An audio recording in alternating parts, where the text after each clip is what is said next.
साथियों नमस्कार, मेरा नाम है पवन कुमार। आपका स्वागत है हमारे इस कार्यक्रम में। हमारे साथ रविंद्र प्रकाश भारती जी। सर स्वागत है। जय भीम। आपके चैनल के साथियों को, सभी श्रोताओं को बहुत बहुत साधुवाद, धन्यवाद। सर आपने पीएचडी की है, किस सब्जेक्ट से की थी? शिक्षा शास्त्र से मेरा पीएचडी है जी। आपकी मुलाकात आकाश आनंद जी से हुई थी, बीएचयू में हुई थी शायद। कैसा था मुलाकात, पहले ये बताइए। जैसे कि आपने जब पहली मुलाकात का जिक्र किया तो सहज ही उसकी यादें ताज़ा हो गई। और पहली बार जब भाई आकाश आनंद जी, मुझे लगता है कि चुनावी रैलियों के अलावा पहली बार किसी पब्लिक अपीयरेंस उस तरीके का उनका रहा होगा, जब इंडिविजुअली वो एक छोटी मीटिंग के लिए हम जैसे युवाओं और शिक्षकों से मिलने के लिए, खास करके विशेष रूप से कि जहाँ पर वो संवाद कर सकें हम जैसे युवाओं के साथ, तो बीएचयू में आकर के उन्होंने तमाम शिक्षकों से, कर्मचारियों से और हम जैसे युवा साथियों से मुलाकात की। तमाम तरीके के विचार साझा किए कि कैसे मिशन मूवमेंट को आगे बढ़ाने के लिए हमारी आगे के 20-25 सालों की क्या नीति और रणनीति हो सकती है, उसको कैसे आगे बढ़ाया जा सकता है। हम जैसे जो युवा हैं, जो मिशन मूवमेंट के लिए पार्टी के प्रति जो अपने आप को समर्पित करना चाहता है, लगातार अनवरत संघर्ष करना चाहता है, उसका हिस्सा बने रहना चाहता है मिशन मूवमेंट का। तो ये सारी चीज़ें थी जो भाई आकाश आनंद जी ने हम लोगों के साथ साझा की थी। और वो खुशनुमा पल, वो ताकत, वो ताजगी, वो संजीदगी आज भी हम लोग के जहन में जिंदा है। ठीक है, मैं एक बस सवाल और कर दूं, थोड़ा और आपको पुराने वक्त में ले जाता हूँ। मैंने देखा तमाम चैनलों पे आप डिबेट पे भी बैठे, बसपा के लिए बोले। क्या अब वो बसपा में बदलाव दिख रहा है? आकाश आनंद जी को दोबारा जिम्मेदारी दी गई है। आकाश आनंद जी को दोबारा जिम्मेदारी दी गई है, ये बहुत बड़ी ज़रूरत है। हम लोगों का पहले भी ये मानना था कि आगे आने वाले समय में जिस तरीके के देश के बदलते हुए हालात को समझने की और उसकी जो परख है आकाश आनंद जी को, क्योंकि वो आज की पीढ़ी से आते हैं और आज के समय में जो बदलाव हो रहे हैं, जिस तरीके से देश बदल रहा है, युवा पीढ़ी बदल रही है, शिक्षा की परिस्थितियां, शिक्षा और आर्थिक, देश के आर्थिक हालात बदल रहे हैं, तो देश में होने वाली चुनौतियों और सामाजिक चुनौतियों को, इस देश के वंचित शोषित समाज के संघर्ष को, युवा के सामने आने वाली नौकरी को लेकर के, रोजगार को लेकर के आने वाली जो चुनौती है उसको, तो इन तमाम जो संवेदनशील मुद्दे हैं उसको भाई आकाश आनंद बहुत गंभीरता से समझते हैं, उसको लेकर के चिंतित हैं, मनन करते हैं। लगातार आप उनके तमाम इकोनॉमिक पोर्टल्स पे उनके आर्टिकल्स देख सकते हैं, जो उनकी आर्थिक चेतना है। और हमारा जो मिशन मूवमेंट है वो सामाजिक आंदोलन के साथ साथ एक आर्थिक मुक्ति का भी आंदोलन है। और इस वजह से आप देखेंगे भाई आकाश आनंद सामाजिक आंदोलन के साथ साथ, सामाजिक परिवर्तन के आंदोलन के साथ साथ आर्थिक मुक्ति के आंदोलन के मजबूत पक्षधर हैं। और हमें पूरा भरोसा है कि भाई आकाश आनंद के नेतृत्व में जो ये पूरा कारवां है, लगातार जो हमारे तमाम महापुरुषों से होते हुए, मानवर काशीराम साहब से होते हुए बहन जी तक आया है, वो उनके निर्देशन में, आदरणीय बहन जी के निर्देशन में और मजबूत होता जाएगा। भाई आकाश आनंद जो है बहुजन समाज पार्टी और पूरे बहुजन मूवमेंट को सामाजिक परिवर्तन, आर्थिक मुक्ति के कार्यों को लगातार सबल बनाते चले जाएंगे देश भर में। ये मैं कह सकता हूँ कि आपकी मुलाकात हुई है, आपने देखा है, आपने जाना है, आपकी बात भी हुई है। क्या था उस समय जब बात हुई थी आकाश जी के साथ? अभी तक जितनी बार आकाश भाई से मुलाकात हुई, बहुत ही सरल और सहज स्वभाव के साथ, सहजता के साथ उनके साथ मुलाकात हुई। और हम लोग कभी कभी ये बाहर से एक बतौर कार्यकर्ता मुझे लगता था कि हो सकता है कि कोई बात हो पार्टी को लेकर के, सामाजिक विषमताओं को लेकर के, देश में चल रही तमाम तरीके के विरोधाभास और नीति रणनीति को लेकर के, या संगठनात्मक स्तर पे जो चुनौतियां उसको लेकर के हो सकता है कि कहीं कुछ जानकारी मैं अपनी तरफ से आकाश भाई को दे दूं, तो हो सकता है वो उनके लिए नहीं हो और उसमें मैं अपना योगदान दे सकूं।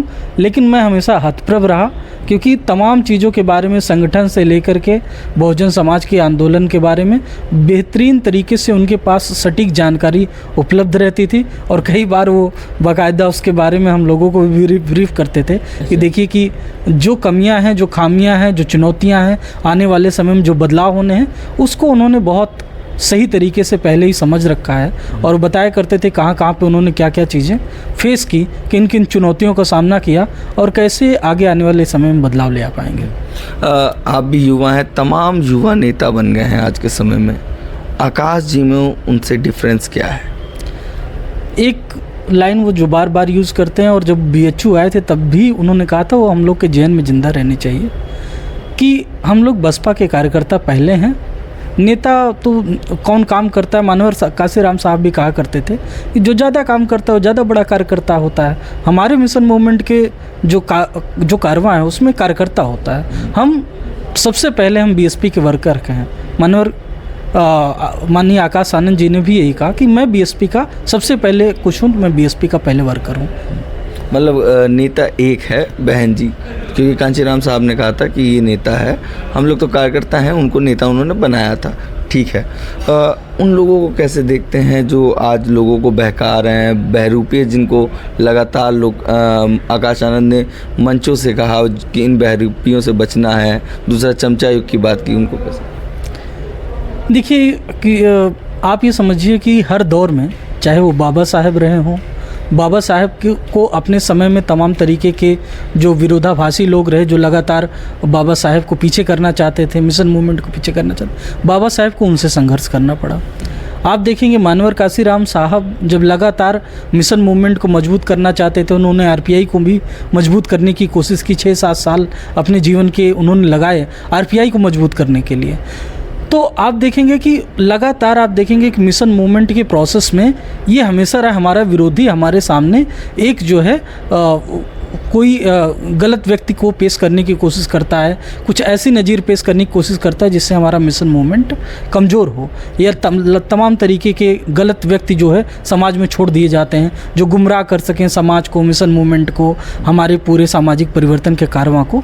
लेकिन यह कि हर दौर सबका दौर आता है और जैसे जैसे जब मिशन मूवमेंट मजबूत होता है तो वो सब नगण्य हो जाते हैं, उनकी भूमिकाएँ भी फिर उनकी कोई भूमिका रह नहीं जाती जैसे जैसे मिशन मूवमेंट मजबूत होता है।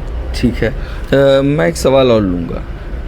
आकाश आनंद के अंदर की क्रेडिबिलिटी कैसी है, क्या खास बातें हैं, वो थोड़ा सा हमारे लोगों को बताएंगे, जो डिफरेंस लगता है बाकियों से। बहन जी की पसंद करने का क्या नज़रिया हो सकता है? मतलब एक सामान्य शब्दों में आप जितने सहज वो हैं, जितने सरल हैं, जितने ईमानदार हैं और जिस प्रौढ़ता के साथ, जिस गंभीरता के साथ उनके अंदर एक ललक होती है ना, एक कार्यकर्ता में, बतौर कार्यकर्ता आपके अंदर खूब ललक होती है, खूब ईमानदारी होती, खूब इच्छा भरी होती है कि मैं सामाजिक परिवर्तन के कारवां का हिस्सा कैसे बन जाऊं, कैसे तमाम तरीके की जो दुश्वारियां हैं, जो दिक्कतें हैं, जो चुनौतियां हैं, उसको कैसे मैं बदल दूं, उसके बदलाव का हिस्सा कैसे हो जाऊं। जब कभी भी आपकी मुलाकात आकाश आनंद जी से होगी, जब कभी भी आप आकाश आनंद जी को सुनेंगे, जब कभी भी आप आकाश आनंद जी को समझने का प्रयास करेंगे और कर पाएंगे, तो आपको एहसास होगा ये शिद्दत, ये ललक, ये जुनून सामाजिक परिवर्तन के कारवां को आगे बढ़ाने का, इस देश में बहुजन समाज को फिर से सत्ता में स्थापित करने का जो जुनून है, जो ईमानदारी है, जो उनकी निष्ठा है, वो आपको सबसे आगे मिलेगी। और यही चीज़ है जो हमको बतौर कार्यकर्ता माननीय आकाश आनंद जी से सीखने को मिलती है, जो प्रेरित करती है बतौर कार्यकर्ता आप कैसे धैर्यवान बने रह सकते हैं, कैसे अपने आप को जो शासन, अनुशासन, प्रशासन का सिद्धांत है उसमें भरोसा रखते हुए किस तरीके से आप हमारे मिशन मूवमेंट के लिए काम कर सकते हैं। यूथ जो स्टूडेंट्स हैं, जो अभी इंटर पास किए हुए हैं, और हाल ही में नीट का भी मामला हुआ, नेट का भी मामला हुआ है, जिस तरीके से नेट में बच्चों के पेपर फिर से कैंसिल हो गए, इसको कैसे देखते रविंद्र जी? ये दौर जो है बहुत मुश्किल दौर है। आप देखेंगे तमाम तरीके के पेपर लीक हो रहे हैं और नौकरियां आ नहीं रही हैं, नौकरियां आ रही हैं तो रद्द कर दी जा रही हैं। तो युवाओं के लिए बेहद मुश्किल दौर है। और ऐसे समय में जब लगातार जो है देश का युवा संघर्ष कर रहा है, जब लगातार देश की जनता संघर्ष कर रही है, तो हमें लगता है कि माननीय आकाश आनंद जी के नेतृत्व में, जो कि एक युवा नेतृत्व होगा, सबल नेतृत्व होगा, सहज होगा और लोगों की आकांक्षाओं का प्रतीक होगा, तो माननीय आकाश आनंद जी के नेतृत्व में बहुजन समाज पार्टी देश की आवाज़ बनेगी। ये आप देख सकते हैं बीते समय में जब BBAU में जो मामला हुआ उसमें आकाश जी ने कहा कि आप लोग हिम्मत मत हारिए, मगर अनुशासित तौर पर आप कार्रवाई करिए, हम आपके साथ हैं। ये भी उन्होंने आकाश जी ने कहा था। कोई एक ऐसा संदेश जो देना चाहते हैं कि आकाश आनंद जी इतने प्रिय क्यों बन सकते हैं, लोग कैसे जज करें इन चीज़ों को, मतलब स्टूडेंट्स को, युवाओं को? 50% की भागीदारी बसपा कह रही है। आप पुरानी रैलियों को उठाकर देख लीजिए, जिस तरीके का जोश जुनून युवाओं का माननीय आकाश आनंद जी के प्रति देखने को मिलता है, उससे भरोसा लगातार बढ़ता जा रहा है कि माननीय आकाश आनंद जी के नेतृत्व में केवल युवा ही नहीं, हमारे जो सीनियर्स हैं, हमारे बड़े बुजुर्ग जो हैं, माताएं बहनें जो हैं, पूरा देश ही उनके साथ, जो सभी लोग हैं उनके साथ खड़े होंगे, उनके आवाज़ में, उनके संघर्ष की आवाज़ में उनका हिस्सा बनेंगे। और भाई आकाश आनंद जो है, जो देश में तमाम तरीके की चुनौतियां आ रही हैं, देश प्रदेश तमाम शिक्षा और स्वास्थ्य और अर्थ के मुद्दे पे तमाम चुनौतियां झेल रहा है, उसकी आवाज़ बनेंगे और देश को आगे बढ़ाने के लिए अपना योगदान देंगे। तो आगे का सहयोग कैसे करेंगे रविंदर जी आकाश जी के साथ, क्योंकि आकाश जी को पुनः जिम्मेदारी मिली है और आप कहीं ना कहीं आप प्रभावित भी हैं आकाश जी को लेकर, कैसे देंगे? बतौर कार्यकर्ता मेरी जो भी जिम्मेदारियां रहेंगी, हम सभी कोशिश कर रहे हैं कि बतौर कार्यकर्ता, पहले भी हम लोगों ने तमाम चुनावों में जहां पे भी जो छोटी मोटी भूमिकाएं हमारे हिस्से की रहीं, सभी साथियों के साथ काम करने की उसको किया गया। आगे आने वाले समय में भी हम सभी साथ में काम करेंगे। बतौर कार्यकर्ता हमारी पूरी सबलता से मैं अपनी कोशिश करूँगा कि मैं मिशन मूवमेंट के प्रति पूरी ईमानदारी के साथ काम कर सकूँ। चैलेंजेस बढ़ गए, अब जिम्मेदारियाँ भी बढ़ गई, चैलेंजेस भी बढ़ेंगे। हम सबके सामने बहुत सारी चुनौतियां हैं, उसका सामना भी करना है और बहुत दृढ़ता के साथ, बहुत ही परिपक्वता के साथ, बहुत ही सामंजस्य के साथ हम लोग आगे मजबूती के साथ काम करेंगे। According to Akash Anand word, कई बहरूपी अब मार्केट में आ गए, सबसे मोर्चा लिया जाएगा। मैं ये पहले भी मानवर काशीराम साहब कहा करते थे, जैसे मिशन मूवमेंट सबल होगा, कोई बहरूपिया हो, कोई कुछ भी हो, कोई किधर से भी आ जाए, कोई किसी का भेजा हुआ हो, वो सब लोग धीरे धीरे कमज़ोर पड़ जाएंगे। या हमारी जो बड़ी धारा होगी, बहुजन मिशन मूवमेंट की जो बड़ी धारा होगी, उसमें समाहित होते चले जाएंगे। कोई बहरूपिया, कोई उसकी ज़रूरत नहीं पड़ेगी। समाज खुद ही सभी को सही रास्ते पे लेके आएगा और बहुजन mission movement, Bahujan Samaj party का सबको हिस्सा बना देगा। अच्छा, ठीक है। ये तमाम विषयों पे एक बात निकली साफ साफ कि आत्मसमर्पण सबसे बड़ी चीज़ होती है। अगर रविंदर भाई गलत तो बताइएगा। आत्मसमर्पण बहुत बड़ी चीज़ होती है जो हर व्यक्ति के अंदर नहीं होती है।